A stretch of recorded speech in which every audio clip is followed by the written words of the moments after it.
Okey, terima kasih kerana masih setia bersama saya di dalam channel YouTube Sembang-Sembang bersama Abang Mi. Hari ini kita nak sembang pasal exposure. Alright. Jadi dulu ni orang yang nak pakai SLR, kalau dia tak belajar, memang jangan mimpilah gambar dia tu nak jadi. So dia nak kena belajar macam mana cara nak ambil gambar. Dulu kamera ni dia ada dua jenis lah. Satu yang simple, yang tak ada setting-setting apa semua, is a compact ataupun pocket kamera. So kalau you nak ambil gambar tu, you kena ambil gambar tempat yang cerah je, yang kena cukup cahaya. You tak boleh nak modify dia punya setting dia. So kalau tuan-tuan pakai SLR ni, kira tuan-tuan canggih lah waktu tu kan. Saya nak share pasal exposure. Jadi orang dulu dia kena belajar pasal exposure. Kalau dia tak belajar pasal exposure ni, jangan mimpilah gambar dia nak jadi. So zaman dulu kalau kita nak ambil gambar ni kan, kita kena beli filem. Dia ada filem yang 12 exposure, dia ada 24 dan dia ada 36. Memang stres sebab dulu punya filem ni you tak boleh nak tukar ISO. Dulu dia panggil ASA. Kalau you beli tu ASA 100 sampai kesudah, you tak boleh nak tukar. ASA 100 lah. Kalau you beli filem hitam putih sampai kesudah lah. Kalau 36 keping gambar tu 36 hitam putih. Kemudian you tak boleh nak set white balance. Kalau you beli daylight sampai kesudah lah daylight. Cumanya bila ambil gambar, you beli filem daylight, bila you ambil gambar dengan cahaya tungsten, so you kena pakai filter. Apa-apa hal pun you kena tukar, you tukar pakai filter. Zaman dulu ni dia tak ada Photoshop macam sekarang.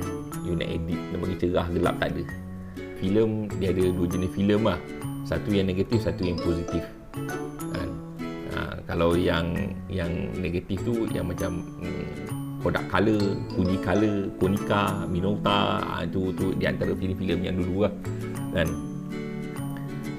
Kalau kita nak pakai yang untuk nak pakai slide tu kan, kalau macam orang yang nak buat iklan ke apa ke, dia nak kena buat color separation, so dia kena pakai positif ataupun slide. So slide ni macam filem Kodak Chrome, Fuji Chrome, apa-apa yang chrome yang kat belakang tu kan. Okey, tak kisah apa pun.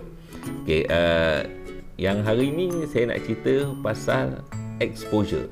Okey, exposure. So kita tengok apa yang ada dekat exposure ni. Okey, alright. Exposure ni actually is a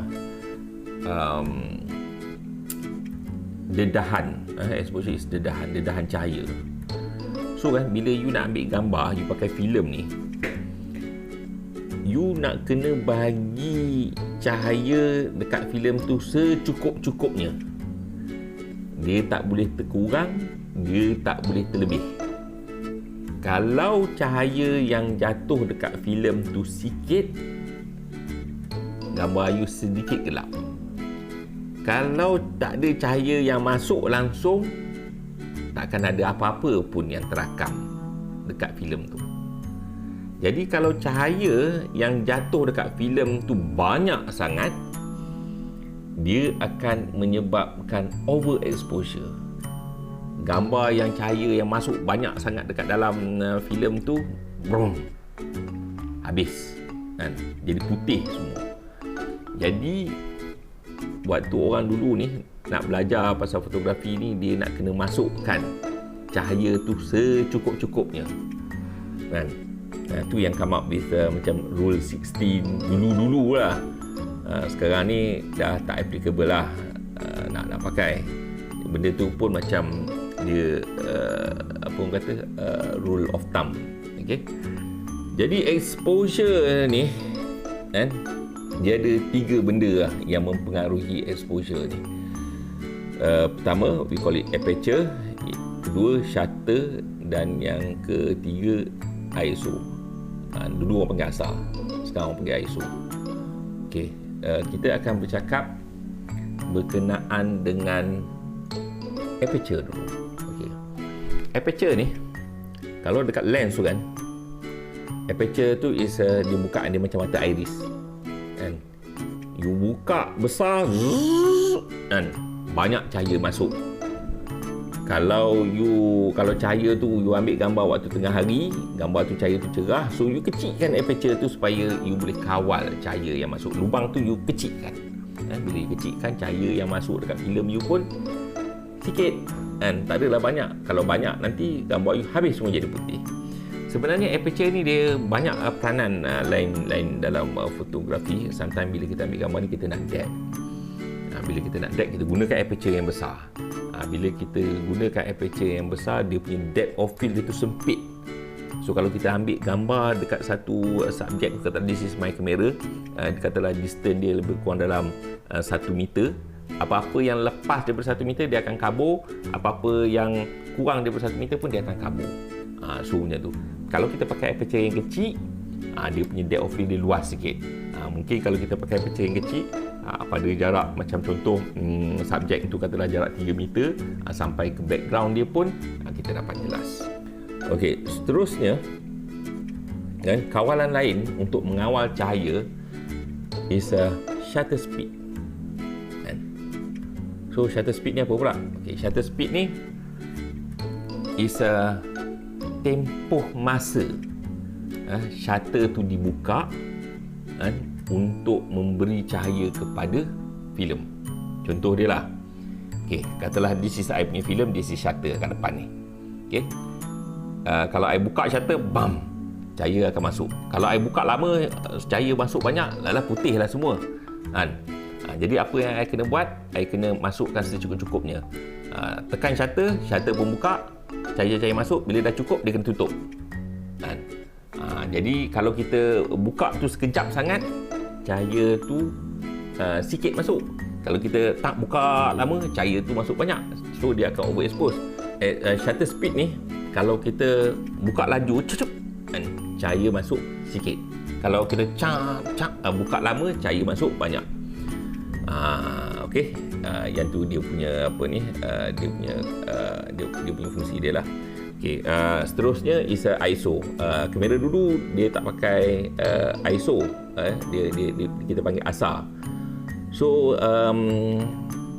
kepekaan sesuatu filem tu kan, sensitivity dia kepada cahaya tu adalah bergantung kepada ASA berapa yang dia pakai. Kalau dia pakai ASA 100, kalau compare dengan ASA 400, ASA 400 ni dia lebih sensitif pada cahaya. Jadi kita boleh guna shutter speed yang lagi laju. Kalau kita nak ambil gambar sports dan kita cahaya tu kita mungkin cahaya yang masuk tu mungkin berkurangan sebab kita nak pakai shutter speed yang laju kan. Kita nak freezekan momen tu. Especially bila someone ambil gambar dekat dalam apa ni, contoh dekat dalam stadium kan, sports kan, so you nak pakai shutter speed laju. So kadang-kadang you tak dibenarkan pakai flash. Jadi you kena gunakan apa tu lah, kena gunakan filem asal tinggi lah, ataupun ISO ni tadi. Okey, kita tengok balik sini. So kita dah tengok tadi apa peranan aperture, apa peranan shutter speed dan apa peranan ISO. Okey, sekarang kita nak tengok apa kawalan aperture. Contoh, okey, yang pertama dia punya value dia is 1.4. Okey, sebenarnya ada je aperture yang lagi besar daripada 1.4 pun ada. Tapi untuk pembelajaran ni saya pakai 1.4. Okey, atas daripada 1.4 ni adalah 2 kan. 1.4 ni dia mana bukaan yang paling besar kan. 2 ni dia sedikit kecil. 2.8 dia lagi kecil. Jadi macam mana tuan-tuan nak ingat? Tuan-tuan tengok ni, 1.4 campur 1.4 is sama dengan 2.8 kan. 2 campur 2 sama dengan 4 kan. 2.8 campur 2.8 sama dengan 5.6 kan. Kemudian 4 campur 4 is 8. 5.6 campur 5.6 adalah 11.2. Jadikan dia 11. 8 campur 8 is 16. 11 campur 11 is 22. Itu adalah aperture. Jadi kalau kita pakai 1.4, bukaan dia besar. 2.8 kecil sikit. Kemudian 4, 5.6. Kemudian 8, 11, 16, 22 lagi kecil. Dia tutup macam tu kan. Jadi kalau kita gunakan aperture yang paling kecil, dia punya depth of field dia luas lah. Kalau nak ambil gambar pemandangan okey, tapi kalau kita ambil gambar portraiture kan, kita nak kabur depan dengan belakang, kita pakai aperture yang besar. Jadi bukan semua lens yang ada 1.4 ni kan. Jadi lagi besar dia boleh buka tu, sebenarnya lens tu lagi mahal kan. Jadi kalau kita beli lens yang murah, kalau katalah kita beli lens zoom kan, so aperture dia mungkin start daripada 4 ataupun 5.6. So you tak boleh lah pakai 2.8 ataupun 2 kan. Jadi kalau you beli pakai lens yang biasa, lens yang murah sikit, mungkin dia ada aperture 2.8 ataupun aperture 2 kan. Tapi kalau you nak pakai aperture yang lagi besar, harga dia pun selalunya lagi mahal kan. Ada orang yang kaya waktu tu yang boleh pakai 1.4, orang biasa waktu dulu pakai aperture 2 ataupun 2.8. Alright. Okey, setiap perbezaan kan di antara semua nilai-nilai ni dipanggilkan satu stop. Daripada 1.4 ke 2 ni satu stop. 2 ke 2.8 satu stop. 2.8 ke 4 dia panggil satu stop. Tapi kalau 2 ke 4 dikira 2 stop ni 1 2. Kalau 2 ke 8 okay, 1 2 3 4 4 stop. Jadi perbezaan stop ni bermaksud kalau kita lebihkan satu stop kan, gambar kita tu dia akan tercerah satu stop. Kalau gambar itu kita kurang satu stop, maksudnya gambar kita gelap satu stop kan. Kalau kita ambil gambar tu kita cerahkan 2 stop, maksud dia gambar tu akan tercerah 2 stop. Itu dia punya ukuran dia. Jadi kalau kita tengok dekat figure ni, figure ni, kalau saya pakai 4, saya pergi ke 8, maksud dia saya kurangkan 2 stop, gambar tu akan jadi gelap. Kalau daripada 4 saya guna 2, maksud dia gambar saya akan over 2 stop sebab saya dah cerahkan 2 stop. Maksud dia kalau value dia ni kecil kan, nilai dia ni kecil, maksud dia aperture dia besar. Kalau nombor dia ni besar, maksud dia aperture dia kecil. Jadi kalau aperture yang saya pakai menghampiri ke 22 kan, maksud dia aperture saya tu kecil lah. Kalau nombor dia tu makin kurang, maksud dia aperture dia tu besar. Okay? Dia ada formula dia, nanti masuk dekat kelas saya nanti saya akan explain. Okay, kita tengok kawalan yang seterusnya. Kawalan yang seterusnya kita panggil shutter speed. Okay, shutter speed ni bermula dengan 1 saat. Kemudian 2. Ni 2 ni bukan bermaksud 2 saat. Tapi 2 tu bermaksud 1/2 saat. Kemudian atas daripada 2 tu adalah 4. 4 tu bukan 4 saat, tapi bermaksud 1/4 saat. Dan seterusnya. Kalau 8 ni 1/8 saat. Kalau 15 1/15 saat. 30 1/30 saat. Jadi macam mana cara urutan dia naik? Okey, 1 campur 1 2, 2 campur 2 4, 4 campur 4 8, 8 campur 8 16, kita jadikan dia 15. 15 campur 15 30. 30 campur 30 60. 60 campur 60 is 120, kita jadikan 125. Kan? 125 campur 125 is 250. 250 campur 250 500, 500 campur 500 1000, 1000 campur 1000 2000. So dia pertambahan dia macam tu. Jadi kalau kita pakai shutter speed 1/60, maksud dia kan shutter tu dia buka cacap kan, mana dia 1/60 saat cahaya yang akan masuk ke dalam kita punya filem kita tu. Kalau kita pakai 1/2 saat, dia buka tap tap itu 1/2 saat. Kalau 1/4 tak. Kalau kita pakai 1/1000 cecap. Dia buka cepat. Okey, dia kena ada faham teknikal dia sikit lah berkenaan dengan shutter speed ni, tapi saya tak akan sentuh sekarang ni. Siapa-siapa yang minat atau lebih, nanti join saya punya kelas fotografi, nanti saya akan explain secara teknikal macam mana speed, mekanisme speed ni berkait dengan kamera SLR. Okey. Jadi saya sambung balik. Jadi lagi laju kita punya shutter speed kita, lagi kurang cahaya yang masuk. Apa kejadahnya? Nak bagi cahaya kurang masuk, kita nak bagi cahaya masuk cukup, kan? Buat dah lama. Dia tak boleh macam tu. Sebab bila gambar yang kita ambil ni, dia ada pergerakan.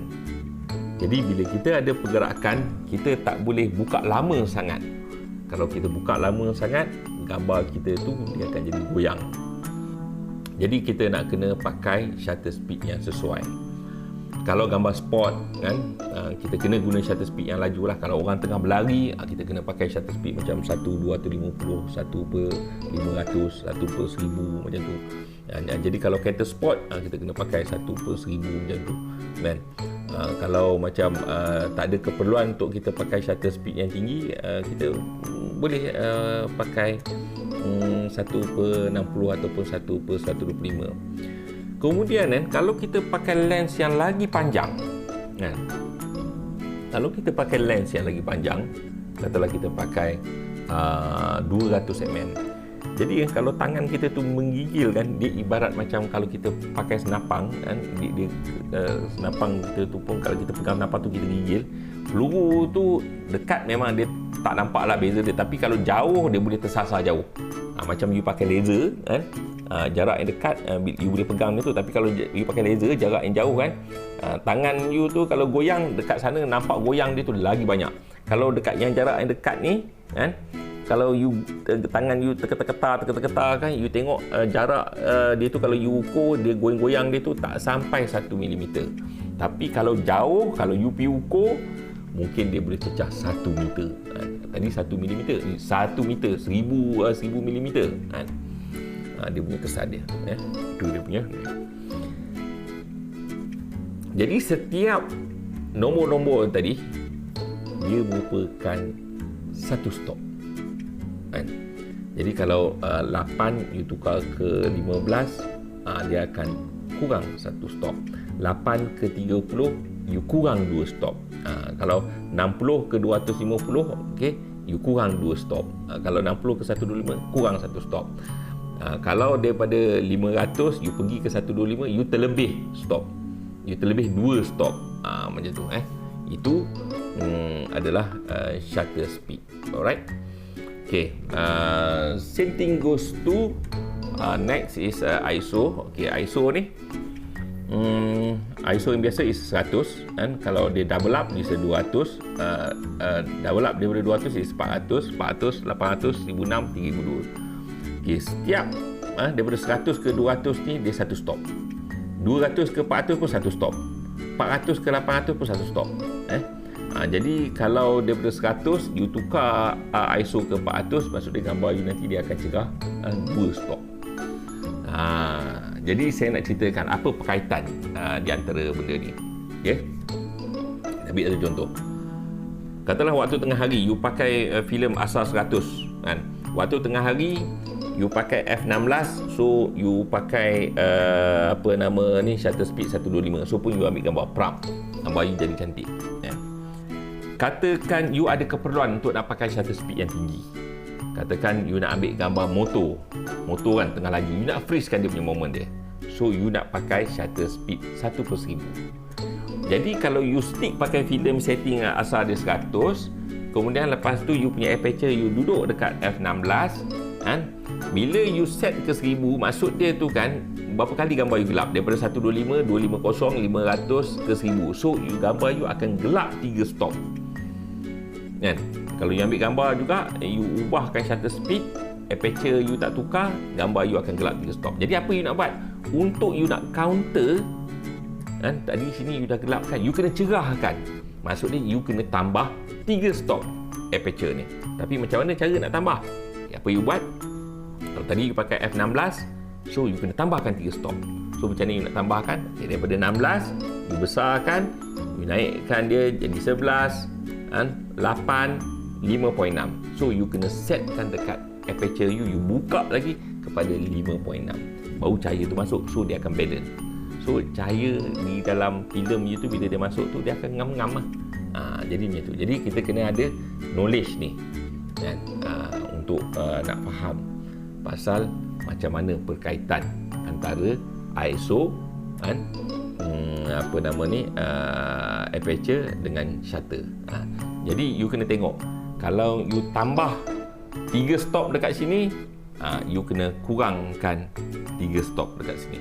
Ataupun you tambah 3 stop dekat sini, you boleh kurangkan 2 dekat sini, you kurangkan 1 dekat sini. Jadi maksud dia yang you kurangkan sini dah 3, you tambah 3, yang tu okey. Ataupun kalau dekat sini kan, you dah kurangkan 3, dekat sini you kena upkan 3. Ataupun sini you kurangkan 4, sini you bahagian sini you boleh up 2, sini up 2. Tapi dia kena balance. Kalau tak, gambar you dia tak balance. Dia kena bagi cukup-cukup. So itu sedikit sebanyak mengenai exposure. Jadi kalau anda berminat dengan video saya ni, please subscribe, like, komen dan share. Jadi kita tunggu next video. Kita tengok apa pula saya nak celoteh untuk the next video nanti. Aktifkan salah anda.